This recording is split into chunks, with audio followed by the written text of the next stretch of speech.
Iniciamos el bloque de luxaciones hablando de dos aspectos importantes. Uno, todos intuimos lo que es una luxación, es la pérdida de contacto de un hueso con otro, de una articulación con otra, por un traumatismo. Cuando hablamos de luxación es importante tener presente dos factores importantes. Primero, siempre es obligatorio hacer una radiografía para comprobar que se trata de una luxación y no de una fractura luxación o de una fractura, por ejemplo. Porque antes de manipular una luxación debemos tener una radiografía para comprobar qué es y constatar que es una luxación. La segunda cosa importante respecto a las luxaciones es que cuando tenemos un diagnóstico de una luxación hay que reducirla, hay que colocarla en su sitio lo antes posible, porque eso disminuye las complicaciones, nos permite una manipulación más sencilla y menor morbilidad local para el paciente. La luxación más frecuente, con mucha diferencia del cuerpo humano, es la luxación de hombro. Y cuando hablamos de luxación de hombro nos referimos a la luxación glenohumeral, es decir, de la bola del húmero, la luxación de la articulación grande del hombro. Porque en el hombro hay otra articulación que se puede luxar, que es la articulación acromioclavicular. Vamos a ir repasando de arriba abajo, de craneal a caudal, cuáles son las luxaciones más frecuentes y qué detalles debéis conocer sobre ellas.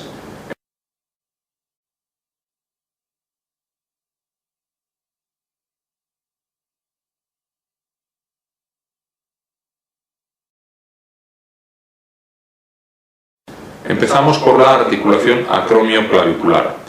La articulación acromioclavicular podemos tocarla todos porque está formada por la clavícula, que es un hueso superficial, y el acromion. Si seguimos nuestra clavícula, cuando llegamos al hombro notamos un hoyuelo y esa es la articulación acromioclavicular.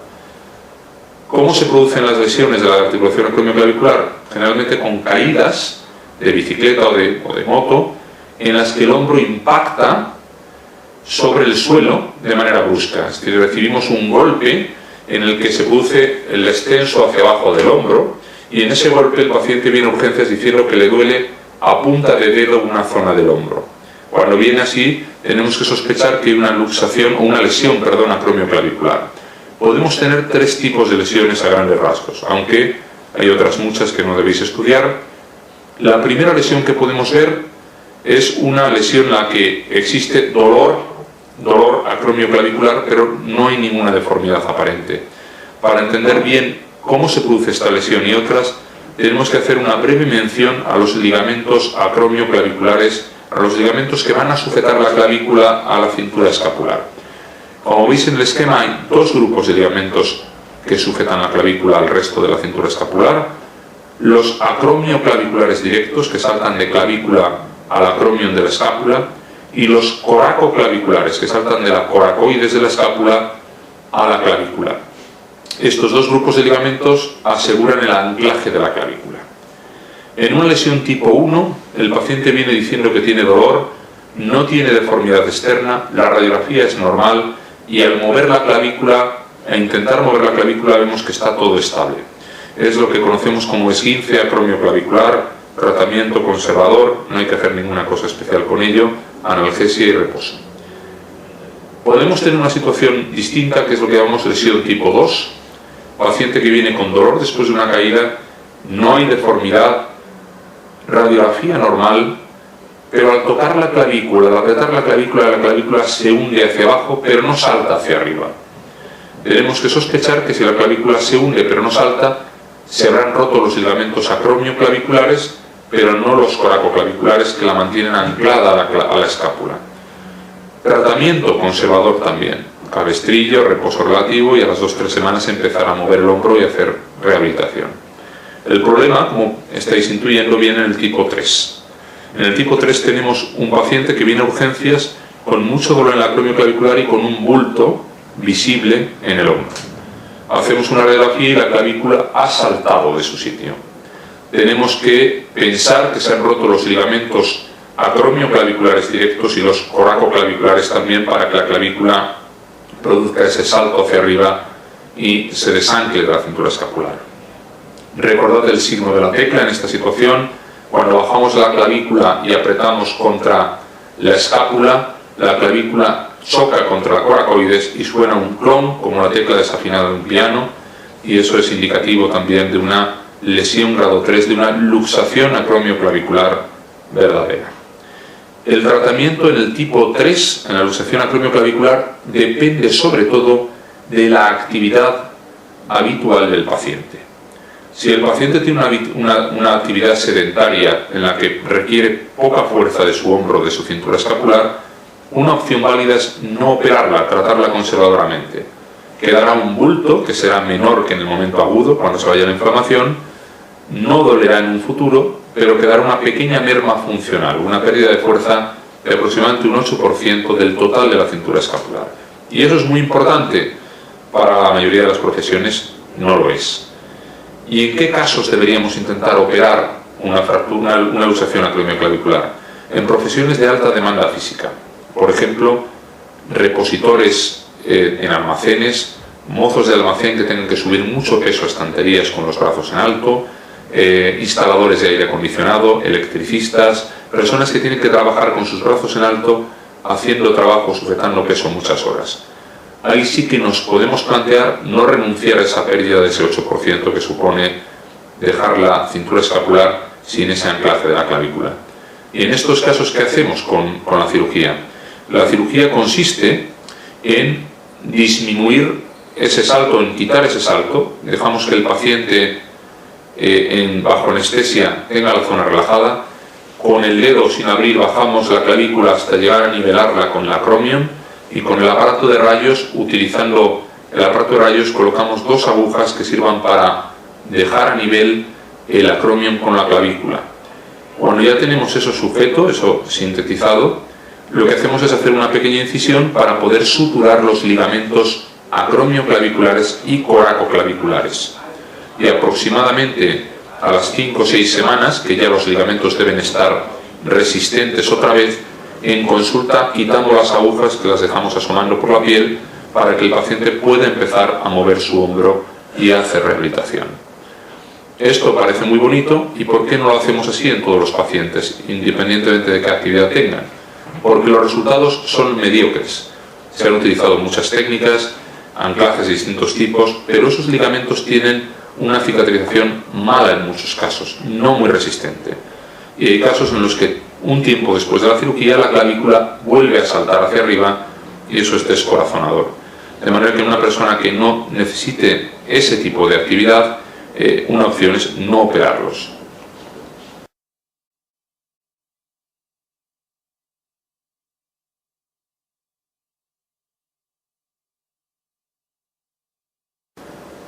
La luxación glenohumeral, la luxación de hombro, es la más frecuente del cuerpo humano. El paciente refiere que ha girado el brazo, ha tenido una caída con torsión y viene a urgencia sujetándose el brazo con mucho dolor. Como veis en la imagen, en el brazo izquierdo del paciente a nuestra derecha, el hombro ha perdido su relieve habitual. Ya no es redondo, sino que está afilado, está angulado. Y ese hombro, que se llama hombro en charretera, es típico de la luxación de hombro. El hombro se puede salir, la bola del húmero se puede salir hacia adelante o hacia atrás. Lo más frecuente en el 90 y mucho % de los casos es tener una luxación anterior de hombro. Antero-inferior, porque la bola se sale hacia adelante y hacia abajo y se sitúa bajo el pectoral mayor. Es poco frecuente tener luxaciones posteriores de hombro. Lo más frecuente es tener una luxación anterior. ¿Qué debemos considerar o qué tenemos que saber cuando hay una luxación anterior de hombro? Lo primero que hay que hacer, radiografía simple. ¿Confirmamos que hay una luxación anterior de hombro? Pues lo que hacemos es intentar reducirla. Y la reducimos habitualmente en urgencias, relajando al paciente y haciéndolo de manera muy suave y multitud de maniobras que nos permiten que la bola vuelva a entrar en su sitio. Si la bola no entra en su sitio de manera razonablemente suave, una de las opciones es llevar al paciente a quirófano y bajo anestesia general corta, reducirla bajo anestesia. Pero la luxación anterior de hombro es claramente visible en las radiografías. En la imagen que tenéis arriba, en las radiografías, veis como la bola del húmero está en la zona del tórax y claramente está fuera de su sitio. Pero hay veces que nos vienen pacientes que suponen un reto especial. Son pacientes que vienen diciendo que no recuerdan qué les ha pasado muchas veces, o que creen que se han podido caer, o que alguien les ha dicho que se habían caído porque han perdido el conocimiento, y vienen porque tienen mucho dolor en el hombro. No pueden mover bien el hombro, les hacemos una radiografía simple y abajo a la izquierda veis como el hombro es bastante normal, la bola parece que está enfrente del glenoides, no hay mucha deformidad. Ojo con este grupo de pacientes. Pacientes que pierden el conocimiento, que se caen y que tienen dolor de hombro y una radiografía muy anodina. Cuando tenemos esa sospecha clínica, hay que llevar al paciente a rayos otra vez, separarles el brazo y hacer una nueva radiografía en proyección axilar. Nos llevamos la sorpresa, como veis abajo en la imagen del medio, que tiene una fracturita del troquín, la tuberosidad menor del húmero. Cuando tenemos esta situación, pérdida de conocimiento, más dolor en el hombro, más impotencia funcional, más fractura aislada del troquín, tenemos que sospechar una luxación posterior de hombro. Muy poco frecuente, pero aquí la bola del húmero se va hacia atrás. Para que una persona tenga una luxación posterior de hombro, tiene que caerse de manera muy anómala. Tendríamos que poner el brazo en rotación interna para que la bola se nos vaya por detrás. Y esa situación en la vida real se da casi exclusivamente cuando el paciente pierde el conocimiento. Grupos de riesgo: diabéticos con crisis hipoglucémicas, epilepsia, crisis comiciales, alcoholismo, personas que se caen en estado de embriaguez y se caen en mala posición, y un grupo muy particular que son las personas que sufren descargas eléctricas, electrocuciones, en las que por la actividad muscular, la hiperactividad muscular, el hombro se sale hacia atrás. Ese último grupo de personas son más fáciles de diagnosticar porque habitualmente huelen a chamusquina, huelen a barbacoa y es fácil saber que han tenido un antecedente y pensar en una luxación posterior de hombro.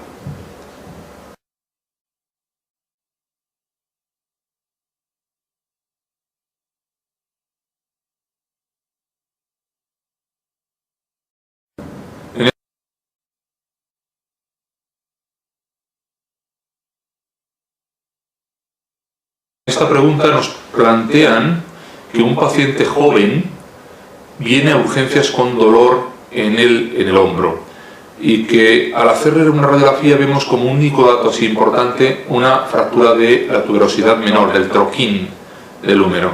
Pero ojo, nos dan un dato clave en la pregunta, y es que el paciente tiene crisis hipoglucémicas de repetición que le originan pérdidas de conciencia y caídas al suelo. Esto es clave porque se nos juntan en la pregunta todos los ingredientes necesarios para un diagnóstico importante de sospecha. Cuando tenemos un paciente que pierde el conocimiento, que se cae, que tiene dolor en el hombro y que en la radiografía tiene una fractura aislada del troquín y luego mucha limitación para mover, tenemos que pensar necesariamente en luxación posterior de hombro. Y ese es el diagnóstico que nos sale rápidamente como respuesta directa, que si buscamos entre las respuestas que nos dicen como primera posibilidad será claramente la número 2. Ninguna de las otras respuestas encaja en absoluto con la pregunta que nos plantean.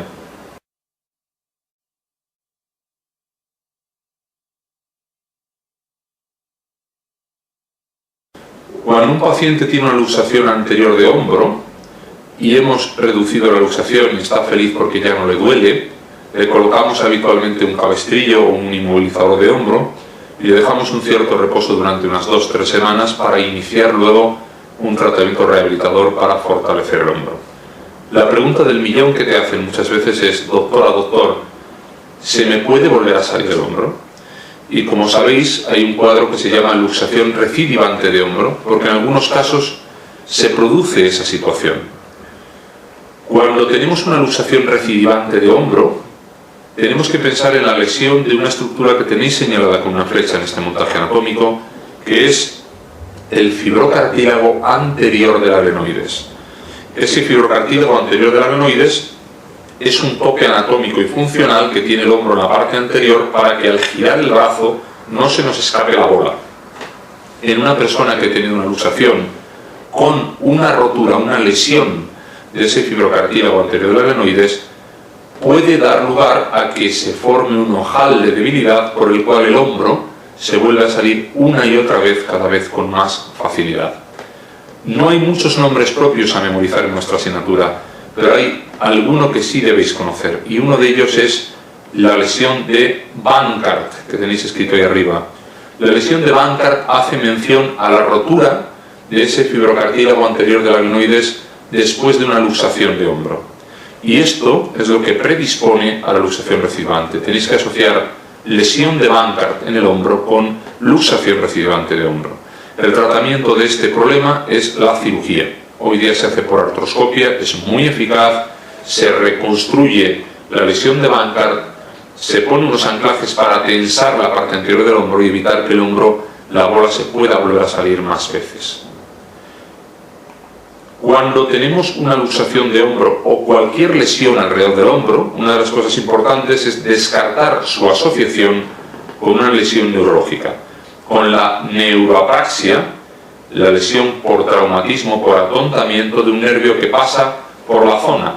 Fácil de recordar porque se llama nervio axilar, aunque para complicar un poco las cosas también recibe el nombre de nervio circunflejo. La bola del húmero al salir se puede golpear el nervio y atontarlo un tiempo. Cuando viene un paciente con una luxación de hombro, siempre tocamos la parte externa del brazo, del hombro, la bola del hombro, y decimos: ¿nota usted bien esto? Si no lo nota o se ha quedado aporchada, hay que avisarle que tiene una neuroapraxia del axilar que generalmente recuperará de forma espontánea en 3-4 meses de evolución. Y siempre hay que explorar de rutina ese nervio para descartar una posible asociación con una luxación de hombro. También vemos lesiones de ese nervio axilar o circunflejo en fracturas alrededor del hombro.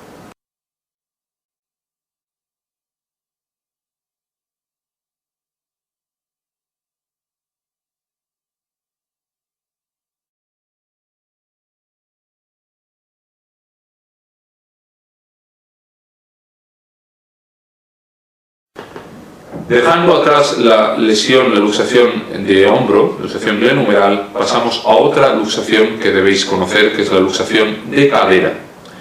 La luxación de cadera se produce típicamente en el contexto de accidentes de tráfico, más frecuente en el copiloto, más frecuente en mujeres, más frecuente de madrugada, cuando se cambia de un local, de una discoteca a otro local after hours, o cuando se va a una casa, en esa hora de mucho tráfico en las ciudades grandes, en las que se produce un choque frontal con el vehículo. La persona que va en el asiento de copiloto lleva muchas veces las rodillas subidas en el salpicadero y se produce una colisión frontal en la que el salpicadero empotra la rodilla y echa el fémur hacia atrás, produciéndose la luxación posterior de cadera. La bola del fémur se sale hacia atrás, hacia el glúteo. 90 y tantos % de las luxaciones de cadera son posteriores por este mecanismo de producción que veis abajo en el esquema de la izquierda. Esto nos produce una posición típica en la que la pierna se queda acortada y en rotación interna, como veis arriba a la izquierda en la imagen. Esa postura, que en algunos libros franceses llaman la postura del bañista sorprendido, porque es la postura que pondría cualquiera si le pillaran desnudo, por ejemplo, para protegerse. Esa es típica de la luxación posterior de cadera. ¿Qué debemos hacer cuando viene un paciente a urgencias con una luxación posterior de cadera? Hay que anestesiarle de manera rápida, de manera urgente, mientras uno de los compañeros de guardia sujeta la pelvis, la otra persona que está de guardia tira lentamente de la cadera hacia arriba y gira hasta notar que la bola del fémur vuelve otra vez a introducirse en su sitio. Cuando tenemos esta situación, lo normal es poder hacer una reducción cerrada. ¿Y por qué hay que hacerla urgente? Para evitar problemas en la bola del fémur. Problemas que seguro todos intuís ya, como la necrosis por rotura o por interrupción de la vascularización de la bola del fémur. La luxación posterior de cadera nos produce imágenes como la que veis abajo a la derecha, con un acetábulo vacío, o una bola que ha salido del acetábulo. Importante descartar fracturas asociadas. A veces hay que pedir un TAC, un escáner, para comprobar si no se ha roto algo de la cabeza del fémur o del acetábulo que nos permita, que nos impida luego tener una articulación congruente y lisa. Y si os fijáis en la imagen de la izquierda, en un paciente real que tuvo una luxación posterior de cadera, cuando el salpicadero del coche golpea la rodilla y empotra el fémur hacia atrás, una de las posibilidades también es que el traumatismo, como veis ahí, nos produzca una fractura de rótula. Luego, cuidado con esta asociación lesional, fractura de rótula, luxación posterior de cadera. Si la bola se va hacia atrás, el nervio en peligro, todos entenderéis que es el nervio ciático, está justo detrás de la bola, habrá que explorar ese nervio y saber si ha sufrido o no una neuroapraxia por el golpe.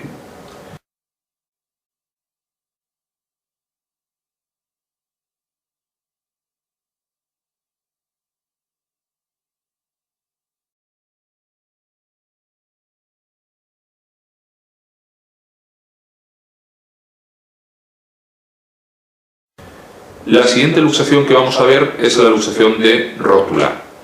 Dos mensajes muy rápidos sobre ella. Típica de niñas preadolescentes muy laxas, con una enorme elasticidad en la rodilla, que en un giro notan un dolor muy brusco, notan como algo se les descoloca, estiran la rodilla, vuelven a notar otro chasquido y se le vuelve a colocar algo. Y ese algo es la rótula. La luxación de rótula, en el momento agudo hay que tratarla con medidas conservadoras, pero hay niñas que pueden tener una luxación recidivante de rótula. El tratamiento de la luxación recidivante de rótula en esas niñas es conservador. Debe basarse en hacer mucho tratamiento rehabilitador para fortalecer la musculatura de la pierna y permitir que el cuádriceps retenga mejor la rótula en su sitio, y el paso de los años también juega a favor. Con el paso de los años, muchas de esas niñas pierden elasticidad en su rótula y la rótula ya no va a volver a salirse más. Es excepcional tener que recurrir a la cirugía, salvo en caso de displasias, de anomalías, de deformidades en los cóndilos femorales que hagan que la rótula se escape de manera fácil. No hay que confundir la luxación de rótula con la luxación de rodilla.